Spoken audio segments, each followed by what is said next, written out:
one of Canada's most valued natural resources. The focus has turned to our water supply. Trump threatened to tear up the Great Lakes Water Quality Agreement. Water, already a precious commodity, is increasingly a point of contention between Canada and the U.S. We have millions of gallons of water pouring down from the north with the snow caps in Canada and all pouring down. And they have essentially a very large faucet. 상상해 보십시오. 어느 날 갑자기 자신의 나라에서 물이 국제적 전쟁의 중심으로 떠오르는 상황을 맞이한다면 이것은 허구가 아닙니다. 지금 캐나다와 미국의 관계를 뒤흔드는 현실입니다. 불가능해 보였던 일이 이제는 헤드라인을 장식하고 있습니다. 세계 최강국이 이웃 국가의 강과 호수, 대수층을 통제할 권리를 요구하고 있는 것입니다. 물, 대체 불가능한 생명자원, 경제를 움직이고 인구를 먹여 살리며 도시 전체를 지탱하는 힘. 우리는 생존, 주권, 권력이 얽힌 새로운 국제 정치의 분기점 앞에 서 있습니다. 과연 이런 분쟁은 어디까지 갈 수 있을까요? 한쪽에는 도널드 트럼프 미국 대통령이 있습니다. 그는 캐나다를 거대한 수도꼭지, 다시 말해 파우셋이라고 비유하며 미국의 갈증을 해소하기 위해 열려야 한다고 주장했습니다. 다른 한쪽 오타와에서는 마크 카니 총리가 의회 연설에서 단호히 선언합니다. 캐나다의 물은 팔 수 없다. 짧지만 직설적인 한마디였습니다. 트럼프 대통령은 수십 년간 유지되어 온 역사적 합의, 즉 5대5 수질 조약을 재검토하거나 심지어 폐기할 수도 있다고 밝혔습니다. 단순한 문서 그 이상이었던 이 조약은 양국 수천만 명에게 안정적인 공유 수자원을 보장해온 협력의 상징이었습니다. 또한 미국 정부는 1960일에 체결된 컬럼비아 강 조약의 갱신 협상을 동결했습니다. 수십 년간 홍수 조절과 수력 발전의 균형을 유지해온 합의였지만 트럼프는 이를 중단하며 물을 협상 무기로 삼겠다는 신호를 보낸 것입니다.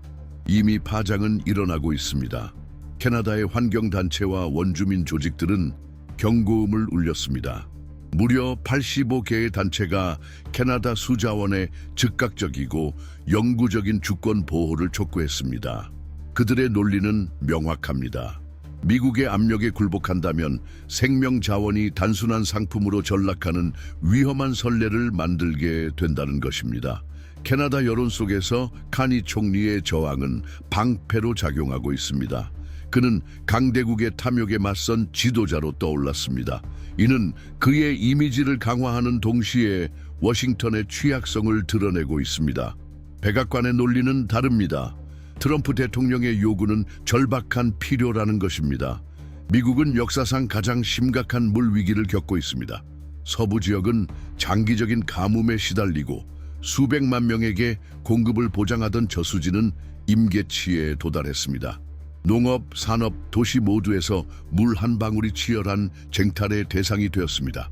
바로 이 절망의 맥락에서 트럼프는 강수를 두었습니다. 캐나다 강물을 돌려 미국의 농장과 산업, 나아가 경제 자체를 구하겠다는 요구였습니다. 하지만 과연 물을 단순히 매매하거나 명령으로 전환할 수 있는 자원으로 볼 수 있을까요? 메마른 콜로라도, 강 유역과 텅 빈 캘리포니아 저수지가 미국의 위기를 상징합니다. 농민들은 수백만 달러의 손실을 호소하고 가정들은 수도꼭지를 틀어도 안정적인 물 흐름을 기대하지 못한 채 절약을 강요받습니다. 대중의 해결 요구는 현실입니다. 그리고 트럼프는 캐나다의 물을 이용해 절망을 힘의 서사로 바꾸려 하고 있습니다. 그러나 이 전략은 대가를 요구합니다. 오타와와 정면 충돌함으로써 미국은 단순히 역사적 조약뿐 아니라 국제적 신뢰 자체를 위태롭게 하고 있습니다. 반세기 넘게 안정성을 지켜온 협약을 위협하는 초강대국의 태도는 전 세계에 어떤 메시지를 던지는 것일까요? 국경지대에서는 불안이 증폭되고 있습니다.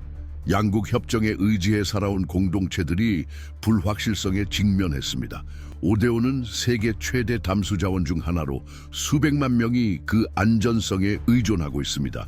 정치가 물을 흥정의 수단으로 바꿀 수 있다는 신호만으로도 공포가 확산되고 있습니다. 앞으로의 며칠이 분수령이 될 것입니다. 워싱턴은 압박을 유지하고 오타와는 단호한 태도를 굽히지 않습니다. 환경단체들은 넘지 말아야 할 레드라인을 경고합니다. 그리고 세계는 숨죽이며 지켜보고 있습니다. 강철 목재 자동차 시장을 뒤흔든 상업적 정치적 전쟁에 이제는 물이라는 생명 자원이 새로운 장을 열고 있기 때문입니다. 국제적 파장은 오래 걸리지 않았습니다. 유럽의 수도들에서는 외교관들이 이번 사건을 경고 신호로 묘사했습니다. 만약 미국이 신뢰할 수 있는 이웃과 맺은 역사적 협정을 파기할 수 있다면 다른 파트너들과의 방위나 무역 조약에서 비슷한 조치를 막을 수 있는 것은 무엇일까요? 베를린과 파리에서는 수십 년 동안 구축된 동맹체제에 대한 신뢰가 이번 행동으로 인해 훼손된다고 분석가들은 지적합니다. 의문은 커집니다. 백악관이 체결한 약속들을 여전히 믿을 수 있을까요? 아시아에서는 엄청난 규모의 물위기에 직면한 정부들이 사태 전개를 주의 깊게 지켜보고 있습니다. 베이징은 이미 주도권 공백을 활용하려 움직이고 있습니다. 중국 기업들은 캐나다 영토 내 수자원 인프라에 투자할 가능성을 탐색하고 있습니다. 메시지는 명확합니다. 미국이 압박하다가 실패한다면 중국이 신뢰할 수 있는 파트너로 등장할 수 있다는 것입니다. 외교의 축이 이동하고 오타와는 필수 자원의 수호자로서 새로운 구애를 받게 되었습니다.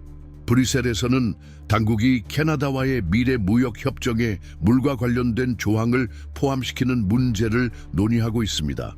불과 얼마 전까지만 해도 상상할 수 없었던 움직임입니다. 논리는 이렇습니다. 남유럽이 가뭄으로 고통받는 대륙에서 캐나다를 전략적 수자원 파트너로 두는 것은 미래의 위기에 대비한 회복력을 의미합니다.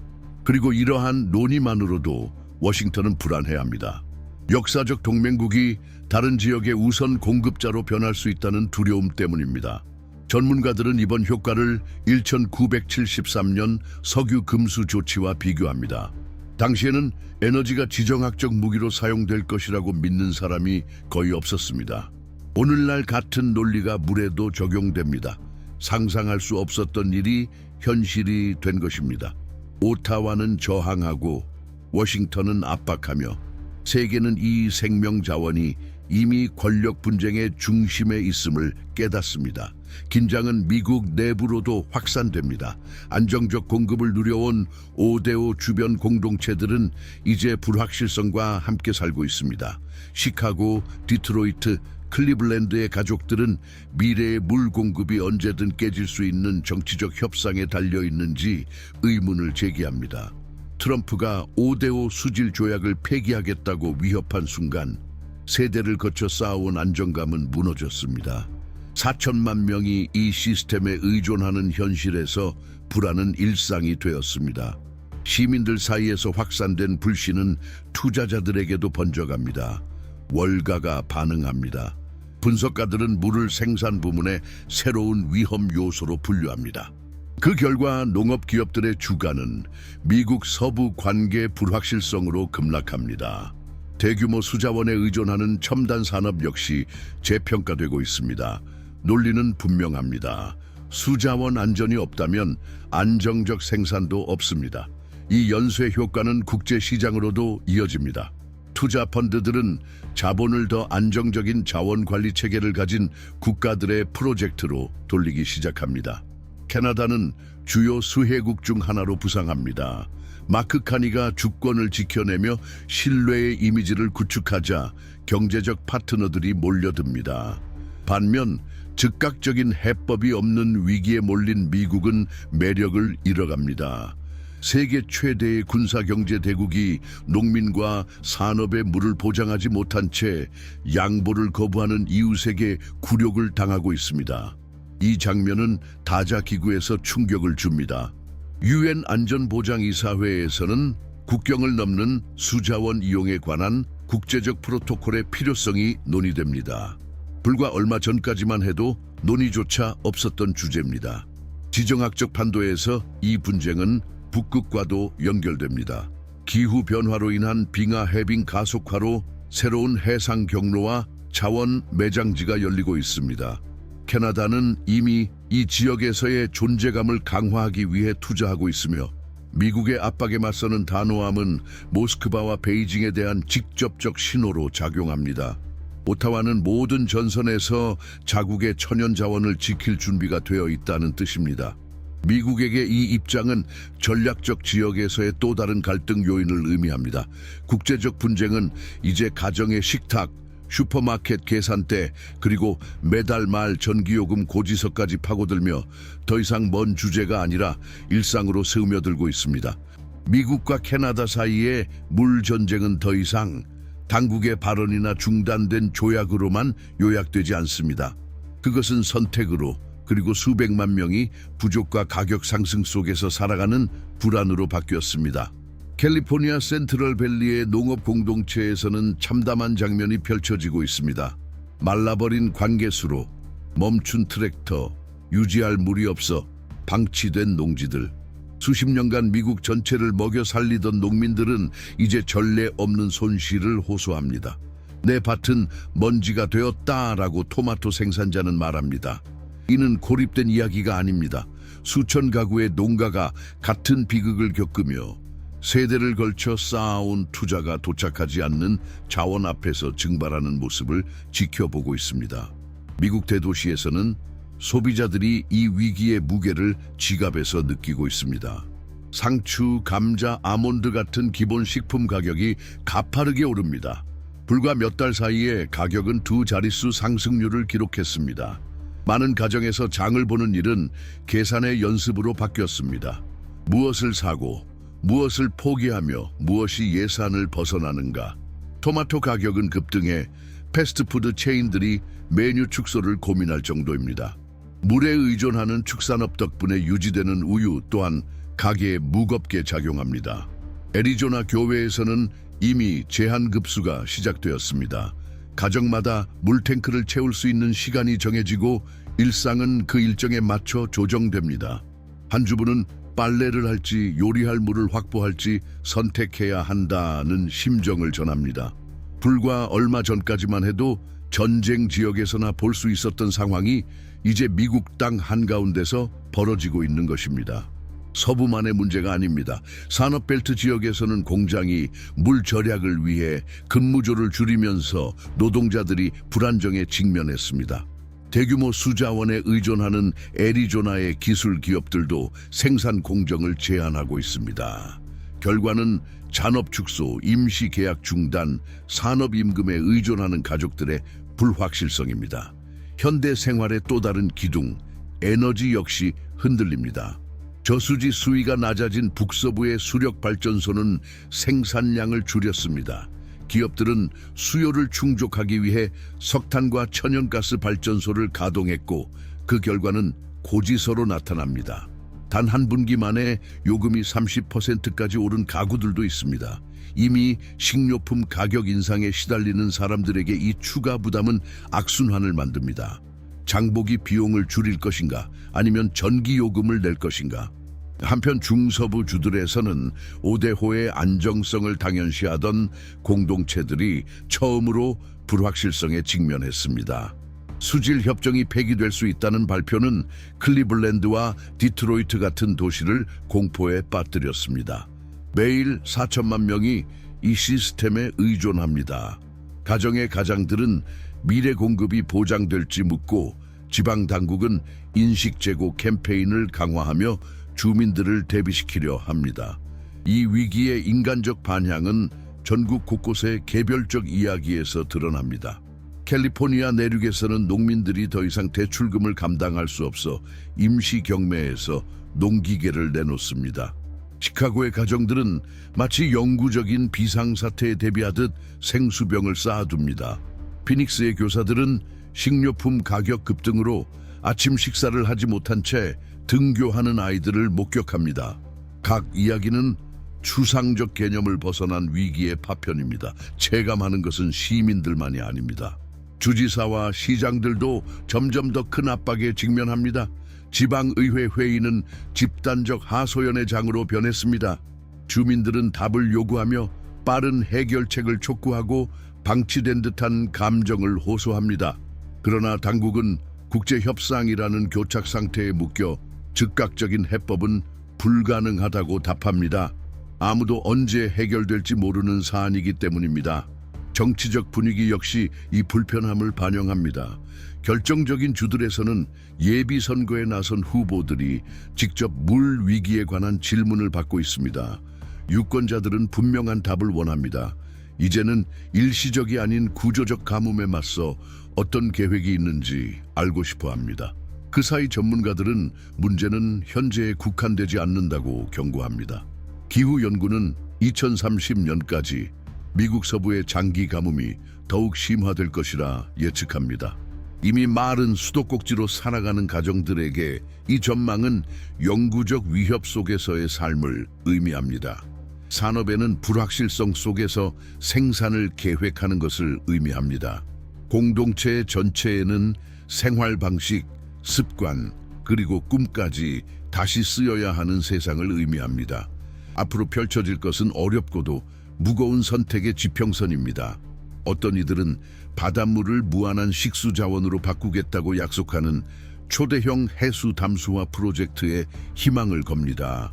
또 다른 이들은 도시 전체를 재이용으로 유지할 수 있는 하수 재활용 기술의 진보를 지지합니다. 그리고 누군가는 국제 협력이야말로 유일한 길이라고 말합니다. 이미 정치적 분쟁의 인질로 살기를 거부하는 대중의 압력에 의해 떠밀려 가는 길이지요.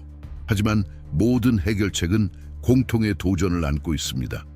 빠르지 않고 저렴하지 않으며 구조적 변화를 요구합니다. 그것들이 현실이 되기 전까지 불확실성은 우리의 시대를 규정하는 표식으로 남을 것입니다. 이 시나리오가 드러내는 것은 물전쟁이 끝난 것이 아니라는 점입니다. 오히려 이제 막 시작 단계일 뿐입니다. 그것은 견고해 보였던 모델의 취약성을 드러내고 우리가 소비하고 생산하며 통치하는 방식을 다시 평가하도록 강요합니다.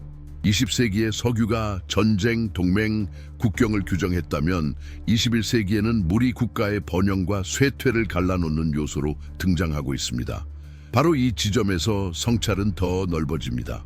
모든 위기를 권력의 무대로 바꾸는 도널드 트럼프 같은 지도자들, 그리고 조용하고 장기적인 전략에 기대는 시진핑 같은 인물들은 이미 세계 판도에 깊은 흔적을 남겼습니다.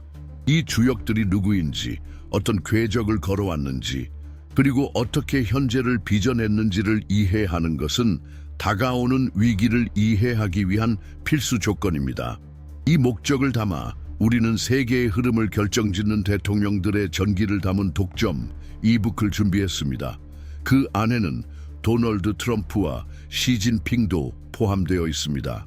이 자료는 단지 현재의 사건만이 아니라 그것을 가능하게 만든 역사까지 깊이 탐구합니다. 접근할 수 있는 링크는 이 영상의 고정 댓글에 있습니다. 이제 직접적인 초대입니다. 채널을 구독하시고 알림을 활성화하며 응원과 공유로 함께해 주십시오. 여러분의 참여는 우리의 분석이 계속해서 일상에 영향을 주는 주제들을 다룰 수 있는 힘이 됩니다. 댓글에 의견도 남겨주십시오.